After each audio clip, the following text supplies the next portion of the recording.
welcome back to Cheap and Green.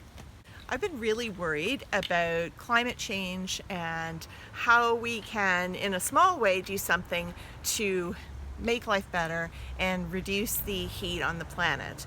And trees is a thing that we can do.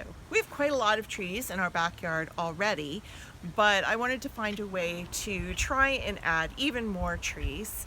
And I went to the garden center. This is the perfect time of year to plant trees, and I found something that's really going to work for us. This is an English oak, and it's a pyramid shape, which means it's not really going to get very wide, and it'll stay in a nice column all the way up. So I can plant it fairly close to a fence. It's not going to take up a huge amount of room, and it's going to give us some lovely interest back here along our fence. So this tree is about 6 feet tall, and regular price it would have been about $70. This time of year, everything is discounted heavily, and I got this for 50% off, so $35. And this is a great time of year to plant trees. It's not too hot, it won't stress them out.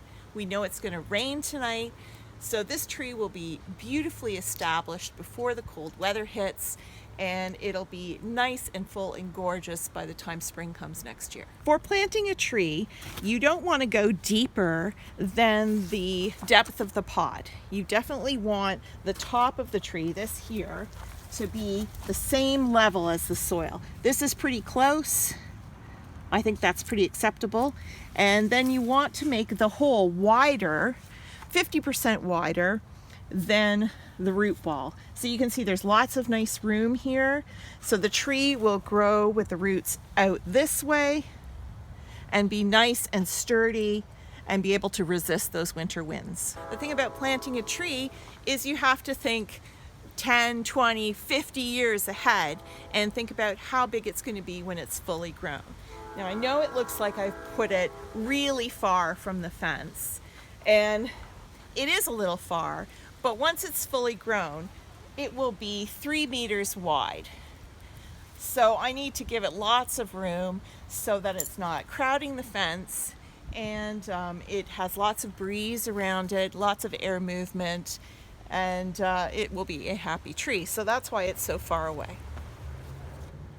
If you have any space in your garden at all, any backyard space, front lawn, back lawn, there's probably a tree that will fit in that spot. If you go to your garden center and you talk to the people there, they're very knowledgeable, and you'll be able to find a tree that's going to thrive in even a really small space.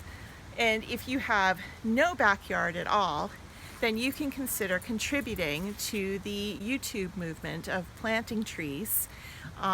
They're working in conjunction with the Arbor Society, and their goal is to plant 20 million trees by 2020. Now, I'll put the information at the end of this video so that you can see what they're up to and consider contributing to that movement.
Here's my beautiful planted tree. It only took maybe half an hour to plant. I've watered it in really well. I know it's going to rain tonight. It should be good to go for the rest of the year, and next spring it'll be beautiful. Thanks for joining me on Cheap and Green. I hope to see you next time.